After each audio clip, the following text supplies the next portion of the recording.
What's up, everyone? This is Andre from Indie Arts Midwest, and in this video, we're going to talk a little more about Generation Zero, as well as potential things I would like to see change within the game leading up to my playing of the update.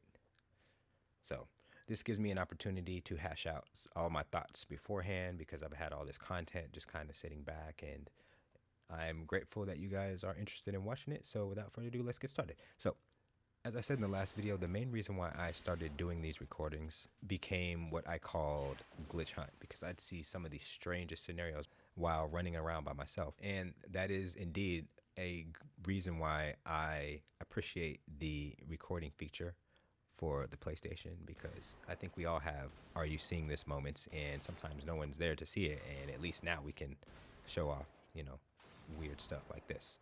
This is one of those scenarios that I actually appreciate, which I call hot gates, which is a 300 reference where the enemy is pointed straight at you, and you're basically trying to take them out. Little did I know I did kind of see it at the end there, but yeah, the game will, yeah, they know how to flank you.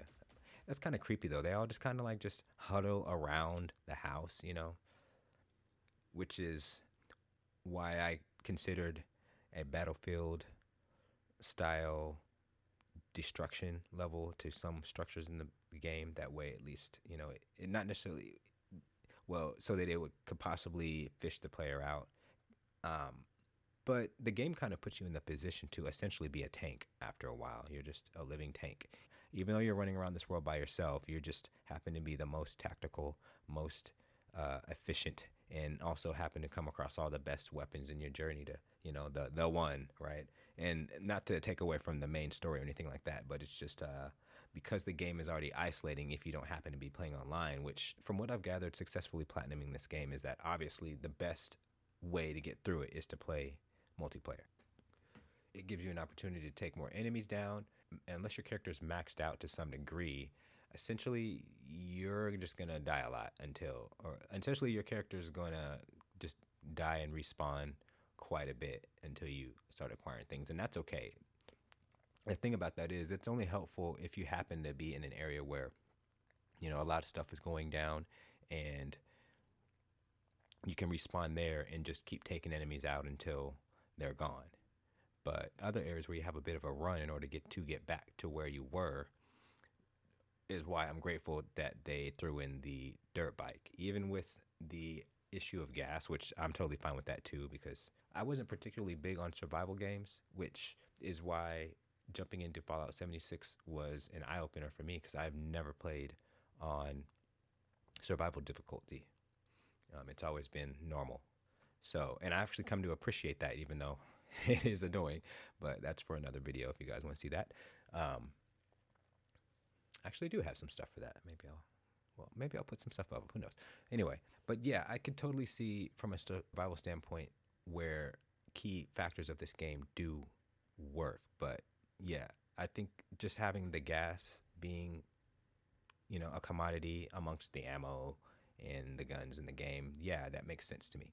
And I don't know if I said this in the last video, but I do not care for the build thing. Unless it's something I can put up anywhere in the game, kind of like how 76 is, you can put up this little base. But who wants to get attacked by these things all day long? I mean, they're going to know, oh, there's living people here, so that base is always going to get attacked constantly. So I think that's why they have it set up to where you have to do these scenarios where, you do the A, B, C lever, and that'll, help determine, the survivability of your camp that you built, which I wanted to do like a kill box where like wherever they tried to travel within, they would get taken out. But then I realized I'd have to have guns pointing on the outside and the inside. I don't know. It just seemed kind of, I don't know. The whole concept just seems kind of silly to me. It works in 76 because you get random attacks that you don't actually have to care about, and you have turrets that can do a little work for you and stuff like that. Not to say that this game doesn't have that, but it's just different, and I just don't think it's. I'd rather. I mean, like, it's crazy that they want you to shack up on your own weird little base when there's literally abandoned bunkers and bases. It's just kind of goofy. Like, no, I think I'll stay here. But I get the challenge, so I'm not trying to take away the game in that light, but it's just not a feature that I ever cared for to begin with. But, just finding these random glitches throughout the game feels like a bit of an achievement.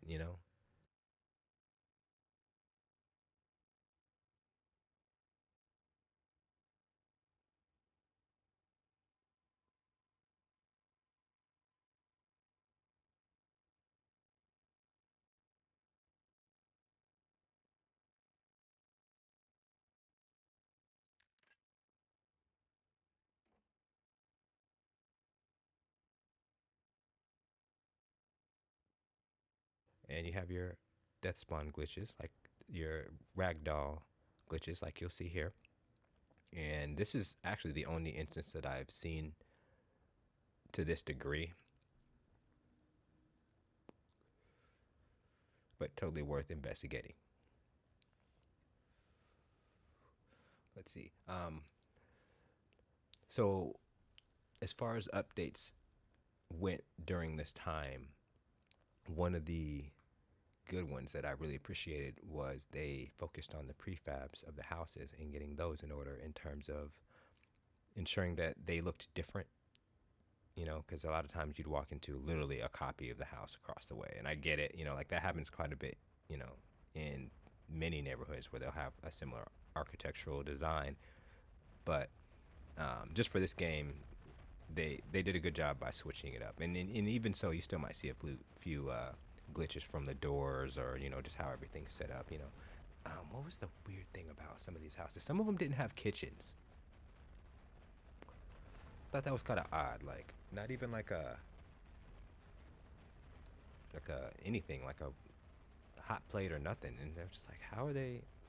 You know, do they go eat at other people's houses, or what's up with that? So I noticed that one thing about some of the prefabs in the game was that, yeah, some of them didn't have kitchens. Definitely had bathrooms in every single one, and most definitely had bedrooms, but just kind of like, what's, you know, I don't know. I don't know the lifestyle in this country, so I don't know if that's a thing or not, but, you know, perhaps that might be ignorance on my part. But I just know that these are prefabbed houses, so that's the only way I'm looking at it from a game design standpoint. Yeah, so that was terrifying and loud.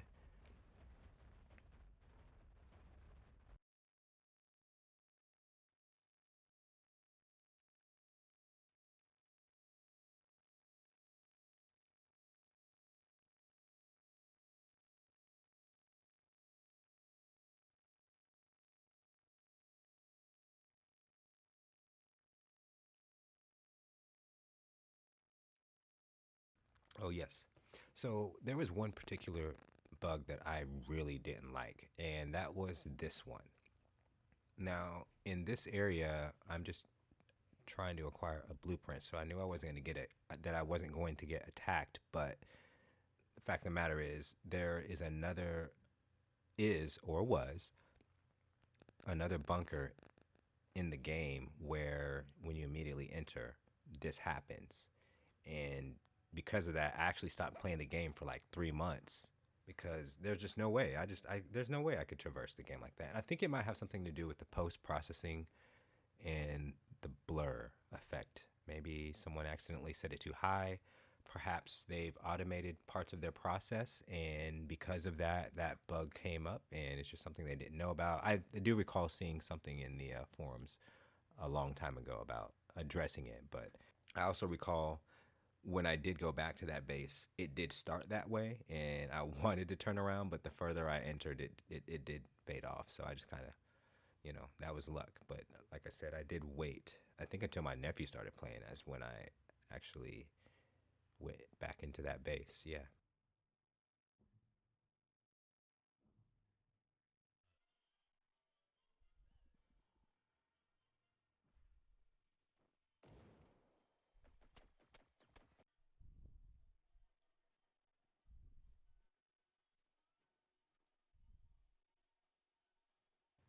This particular came up from a death spawn while playing online with my nephew. His character is actually somewhere else, and I think he is engaging with some enemy bots, and the gun just stayed behind. I mean, he still has his, but you know, the instance of his gun stayed behind, and yeah, and here we are. Now it does remain until it just disappears, but I just wanted you guys to see this. Like, yes, weird stuff happens. I can honestly say though that this game has had very few crashes in comparison to other games.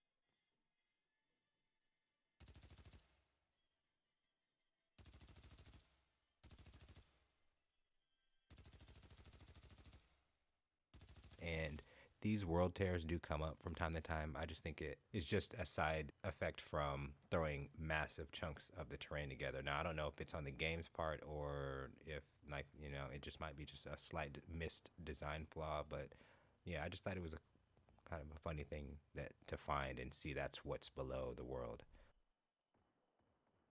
But yeah, just weird stuff like this.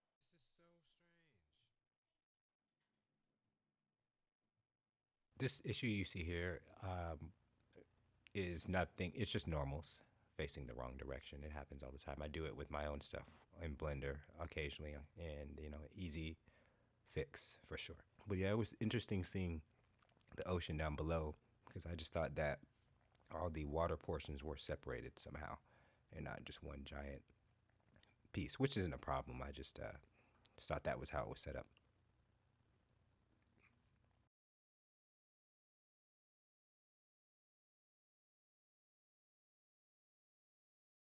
Now, getting stuck inside of certain areas is a thing as well.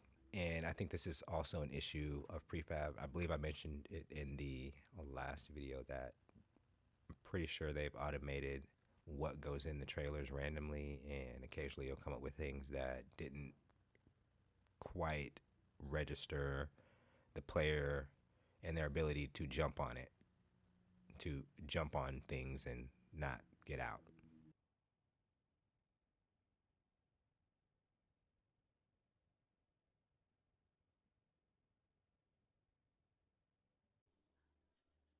But yeah, I just love seeing like stuff like this and this. I didn't know that this was in the game, and primarily because I don't look at walkthroughs or try my best not to unless it's just absolutely necessary. So I don't ever catch stuff like this. So I hope to find more interesting stuff like that within the game. But yeah, getting stuck happens quite a bit, and this is one of those those rarely fortunate scenarios where the physics of the game actually worked in my favor.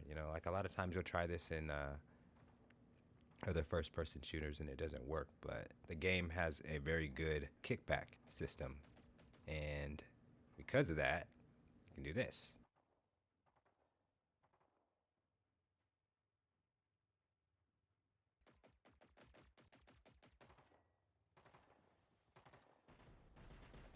And I survived, so that's what's up too.